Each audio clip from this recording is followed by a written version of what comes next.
So, hello guys. It's me again, Alicia nyo. And yeah, kasama ko ulit si Jake Magnus TV. Please support nyo po ang kanyang channel. Opo, mga kababayan. So, ito mga kababayan, napakaganda ng pag-uusapan natin. Rekta agad tayo. Kasi, for the first time, Nagsalita si Master Henyo Joey De Leon sa mga sinabi ni Senator Amy Marcos. Bagamat hindi po pinangalanan ni Master Henyo Joey De Leon yung kanyang tinutukoy sa kanyang inilabas na statement, maliwanag mga kababayan na kung kayo po ay taga-suporta ng TVJ, na kung kayo po ay taga-suporta ni Master Henyo Joey De Leon, alam nyo kung paano maglaro ng salita. Ito pong si Master Henyo Joey De Leon. So ngayon mga kababayan, ito po yung kanyang sinabi. Basahin mo nga. Meron kasi siyang patama. Sabi dito, hindi porket kadugo mo, kakampi mo na. Minsan pa nga, sila pa yung unang sisira sa pagkatao mo. Wait, naranasan ko din yan kahit sa totoong buhay, hindi lang sa politika. Parehas tayo. Diba, yung mga sumisira mismong kamag-anak mo pa. Sabi pa nga ng mga kaibigan natin a jealous family member is more than dangerous than a hateful enemy. Kumbaga, crab mentality, ang ugali nga ng Pilipino, crab mentality na nga, pero mas malala kapag kamag-anak mo pa, yung humihila sa'yo pababa. Just like what happened kay PBBM at kay Senator Amy. Kasi biruin nyo mga kababayan sa totoong buhay nangyayari yan. Sabi nga ng iba, mas mabuti magtiwala ka sa ibang tao kaysa sa sarili mong kamag-anak. Kasi yung sarili mong kamag-anak, oo, ngumingiti nga sa'yo yan kapag kaharap mo, pero definitely, kapag nakatalikod ka na, gusto ka niyang hilahin pababa, masaya-masaya yung mga yan pagka nakikita ka na bumabagsak. Kaya ganun din yung nakita ni Master Henyo Joey De Leon dito sa ginawa ni Senator Amy Marcos sa kanyang kapatid na si PBBM. Kasi hindi po biro to. Gaya nga po na paulit-ulit ko sinasabi sa inyo, kung ikaw ay isang ate, hindi mo gagawin yun hindi mo gagawin yun sa nakababatang kapatid. Hindi mo gagawin yun sa sarili mong kapatid. Lalo na't nakababatang kapatid niya, at saka, si PBBM. at saka, wait, nakababatang kapatid ba or ampon? Magpa-DNA ka na. Hoy, nag-post siya. Sabi niya, nagpatama siya kay Sandro. Magpapa-DNA test daw siya, tapos magpapa-hair follicle test naman daw si PBBM. Di ba tapos na yun ang panahon ng eleksyon? Oo, naka 2 times yan. Oo. Naka 2 times si Presidenteng magpa-test. Samantalang si Amy, up to this moment, hindi pa din natin malaman kung totoong Marcos ba siya or hindi. Kasi lalo na, by the way meron akong gustong idagdag sa inyo, mga minamahal. Kasi itong si Amy Marcos, naalala nyo tong Trajano Archimedes history. Yan. Ayan yung student activist, I think engineer siya. Yan siya, mga minamahal. Mayroon talagang history itong si Amy Marcos na napaka-dangerous. Ano yun? Diba? Kasi itong itong batang to noon, na kabatch ata ni Amy Marcos, sa isang forum, tinuligsan niya itong si Amy. Diba? Sabi niya, ano bang kakayahan ni Amy Marcos na mamuno sa mga kabataan? At makukuha niya ba ang posisyon kung hindi siya anak ng Pangulo? So ngayon, ang nangyari, parang napikon ata itong si Amy Marcos sa sinabi ni Archimedes Trajano. So ang nangyari, after few days, binugbog siya ng mga bodyguard. Although wala namang clear case na si Amy is involved, pero sobrang linaw na human rights abuses ang ginawa kay Trajano. So ngayon, kung si Amy... involved pa rin siya dyan. Kasi, ito tandaan nyo mga kababayan let's say, kapag mga bodyguard ko, yun ang gulpi dyan sa labas.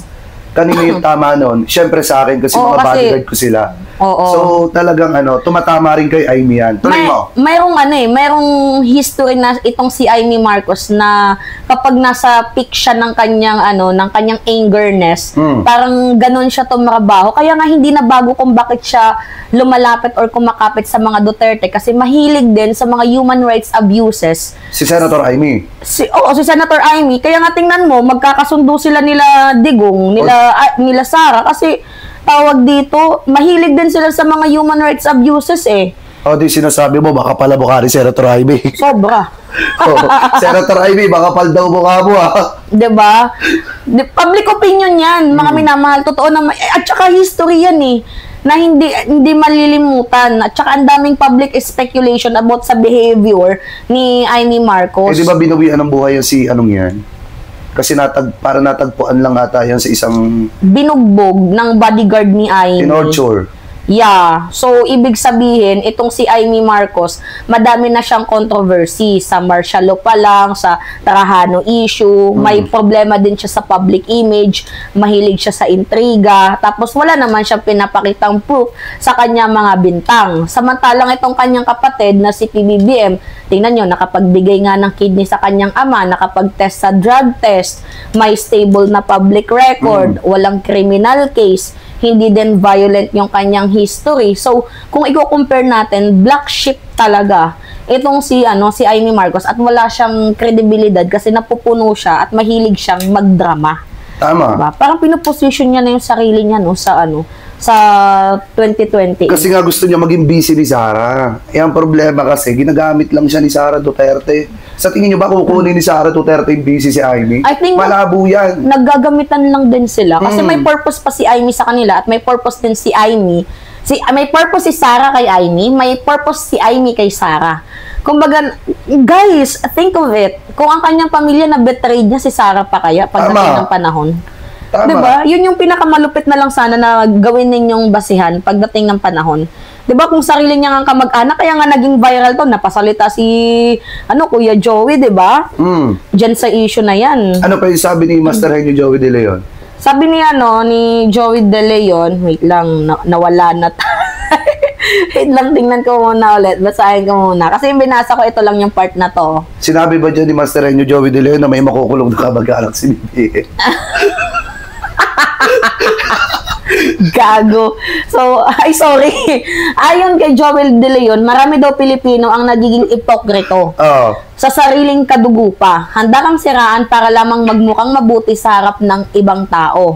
Para sa kanya, minsan mas mapagkakatiwalaan pa ang hindi mo kaano-ano. Ay, totoo yan. Tama. Kaya't nananatili raw ang kanyang tiwala sa Senado, lalo na sa kumpare niyang si Soto. Hinihimok niya itong ipagpatuloy ang trabaho dahil aniya, lalabas din ang katotohanan. Dagdag pa niya, huwag lang magpapapekto sa mga walang kabuluhang salita ng iba. Hindi kay Amy nga patama yan. Oo. Kasi nabanggit yung Senado, mga kababayan di ba sino ba yung si Amy Marcos? Actually, isang senator na nagsalita at nagbigay ng accusation laban kay PBBM. Actually, sinisira ni Amy yung image ng Senado Pero nang dahil kay Tito Soto, talagang buti na lang may Tito Sen tayo. Dahil kung walang Tito Sen, baka na-abolish na ang Senado. Dahil sa mga palpak na mga senador na nandyan. Diba? Alam nyo, marami nang sumubok sirain itong si Tito Sen. Tulad niyan, dinidikit nga noong mga nakaraang buwan si Tito Sen sa isang congressman na bata-bata raw, itong si Tito Sen. Pero kita nyo naman mga kababayan, nalampasan ni Tito Sen yun at napatunayan niya na ang Senado ay may independent power. Na ang Senado ay Senado at hindi nakukontrol ng kahit na sino man. I think dapat ituloy na lang yung impeachment Oo, kung ako masusunod. Ituloy na yung impeachment. Pero by this Feb pa, kasi 1 year. February 6, 2026. Oo, February 6. Naku po, ang daming intriga para na sa ganon, kung si Sara ma-absuelto sa impeachment, hindi siya makakalusot sa pananaw at tingin ng taong bayan. Lalo hindi siya na-absuelto sa impeachment, dinilayed lang ang impeachment. Yun yung totoo dyan. Halimbawa nga, marami mga Duterte Black ang bumoto na na maabsuelto siya. Di mas kailangan natin ng ICC. Hayaan na natin yung impeachment. Yung ICC na yung bahala dyan sa issue niyang crimes against humanity. Doon na lang tayo mag-focus. Diba? Baka mas mauna pang tumrabaho yung ICC kaysa dyan sa sa impeachment na yan ni Sara. Kasi ang dami talagang kumbaga walang maayos sa justice system. Ang bansang Pilipinas, gawa nga ng, tingnan ninyo, sa impeachment pa lang, ginagawa nilang delaying tactics. Kaya nga. Diba? Saka grabe ang bilis lumabas nung ariswanat ni Senator Bato de la Rosa. Kaya nga nagtatago na ngayon kasi bilis nung kasi bilis nung pagkalat ng picture do baka balik ang may litrato. Family picture. Tingnan mo, wala siyang komento ngayon, no? Tahimik si Senator Bato de la Rosa. Wala, nagtatago na. Yung legal counsel niya lang yung nagtawag dito, yung nagko-comment, si Torion. Yun lang yung nagko-comment. Kasi, ewan ko kung nagtatago na si Senator Bato, pero tingin ko nagtatago na yan. Halata naman. Ikaw ba? Ano ba masasabi mo dun sa sa mga maleta na may family picture? Hoy, family picture yun nila Digong. Nila Digong ba yun? Oo, pakita ko sa inyo mga minamahal. Kasi mga kababayan natin yun eh. Joke. Family picture yun nila Digong. Ito, tingnan nyo mga minamahal. Yan family picture nila Digong yun. Pakita nga natin, Parang hindi yan yung nakita ko. Yan, Wait ka lang, nasa yung cellphone. Fake news ka. Parang hindi yan yung nakita ko.